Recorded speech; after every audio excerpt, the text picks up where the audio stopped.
tous et bienvenue dans cette nouvelle vidéo. Et oui, pour ceux qui le savent, j'ai une chaîne Twitch sur laquelle j'ai fait récemment toute l'aventure de Ghost of Tsushima.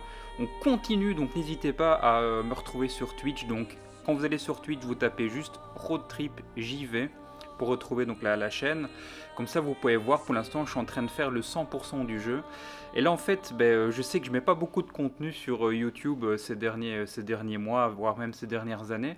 Là j'ai décidé de vous faire une vidéo sur mon avis à vif. Alors attention, c'est pas un avis écrit comme je peux encore le répéter durant cette vidéo. C'est mon ressenti. Donc là on avait terminé donc le jeu en live et j'ai décidé de donner directement mon avis. Et je vous laisse découvrir cette vidéo. Et voilà. Je vais vous donner mon avis après avoir terminé le jeu. Je pense que c'est le meilleur des moments pour donner son avis. On peut pas donner son avis sur un jeu pareil sans l'avoir terminé, je pense. Faut vraiment aller jusqu'au bout. Alors ça va être un avis à vif, dans le sens où j'ai rien écrit.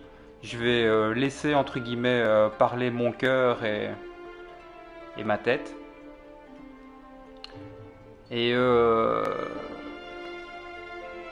puis je me laisserai aller à la cote, parce que vu que c'est un petit peu la mode de mettre une cote au jeu, même si je suis pas partisan de ça, moi c'est l'expérience qui me porte. Honnêtement, le jeu il est magnifique, point de vue graphique. Franchement, c'est vraiment magnifique, les plans et tout ça, c'est un jeu d'une extrême qualité. Même si c'est mon ressenti, j'ai l'impression qu'au plus on avance dans le jeu, au moins on perd légèrement cette qualité graphique. Mais ça reste que mon avis, c'est juste, je dis ça par rapport au décor, au paysage, qui j'ai l'impression sont un peu moins soignés dans l'acte 3. Mais il reste magnifique, hein, c'est voilà. De temps en temps, il y a des petites textures qui sont un petit peu bizarres, mais franchement, honnêtement, j'ai été beaucoup moins choqué, voire j'ai quasiment jamais été choqué par certaines textures par rapport à d'autres jeux qui ont une meilleure cote. Si maintenant on le compare, par exemple, je parle juste des graphismes, ne me faites pas dire ce que j'ai pas dit. Point de vue graphisme, si on le compare à Final Fantasy VII Remake, Final Fantasy VII Remake, c'est des patchworks. À certains moments, les textures sont dégueulasses, faut dire un chat. Là, ici, dans ce jeu-là, à part certaines textures qui sont pas à leur avantage, qui sont un peu moins belles, sinon, c'est assez rare. Dans le gameplay est vraiment très bien ficelé. Attention, les mondes ouverts, c'est très dur à faire.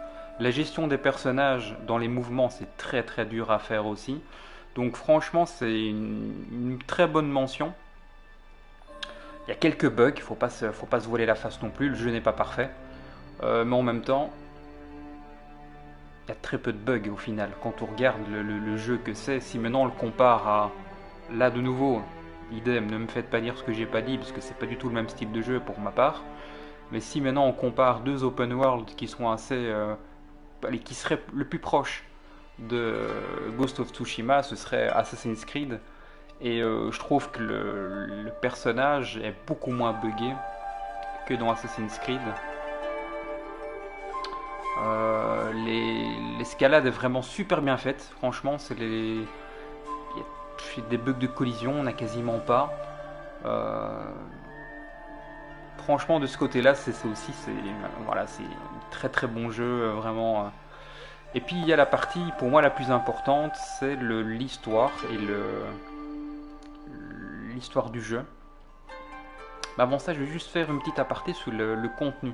Le contenu, l'histoire principale, vous avez suivi ça maintenant, ça fait plusieurs heures qu'on a commencé ce live.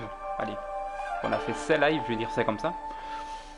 Estimation, je crois que le jeu en quête principale, il se termine en 20 à 30 heures, je crois. Du moins, c'est mon impression. Tous les collectibles, il y en a énormément. C'est ça qui rajoute de la profondeur au jeu, c'est tous les collectibles, les quêtes annexes et tout ça. Et franchement, on passe un très bon moment. Alors j'avais vu beaucoup de critiques qui disaient le jeu est assez répétitif et tout ça. Alors oui, mais c'est le style de jeu. Je comprends ceux qui disent ça, mais en même temps, c'est pas aussi répétitif qu'un Assassin's Creed par exemple, où là c'est méga répétitif, on a tout le temps l'impression de refaire les mêmes choses. Ici, honnêtement, je trouve que c'est quand même bien dosé. Après, il y a beaucoup de collectibles, donc c'est plus de ce côté-là où ça se ressemble un peu, mais ça reste quand même une expérience de jeu très variée, très enrichissante. Donc, et puis il y a l'histoire. L'histoire, elle tient sur un post-it. Franchement, c'est une histoire très classique. Voilà, c'est une histoire qui casse pas trois pattes à un canard, mais qui vous transporte et qui vous fait découvrir une culture. Franchement, je pense que si un jeu aurait pu écrire la plus belle lettre d'amour au Japon, pour moi, c'est ce jeu-là.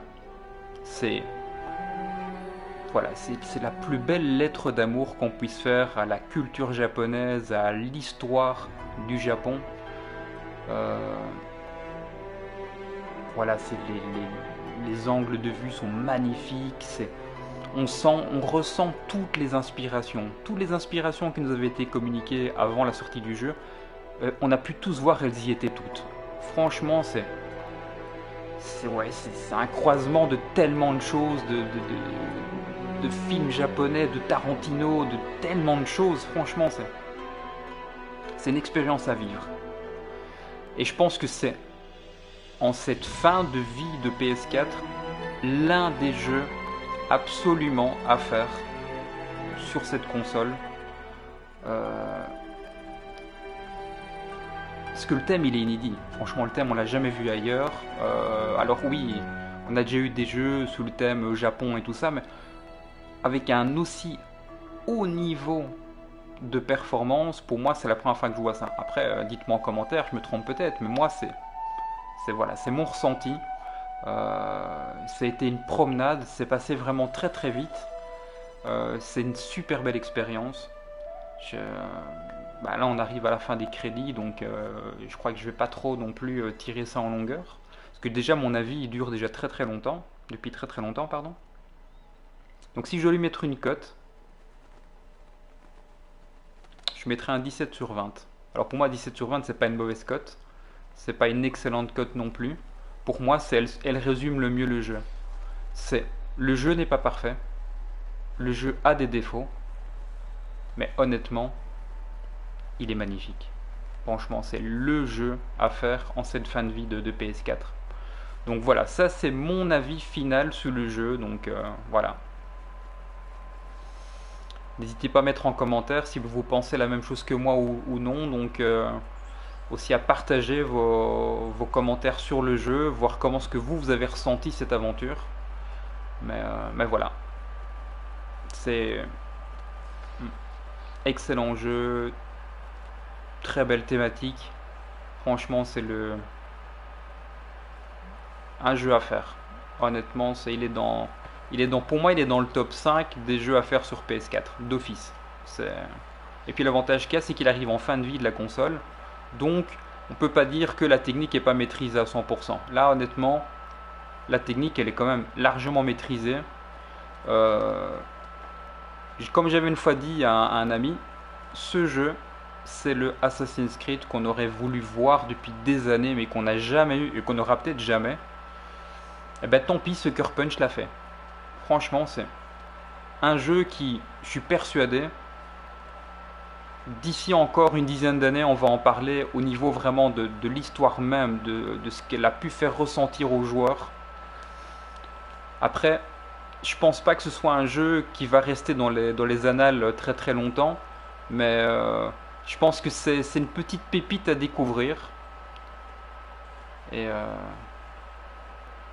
voilà, donc faites-le, terminez-le, aimez-le comme on l'a aimé tout au long de cette partie.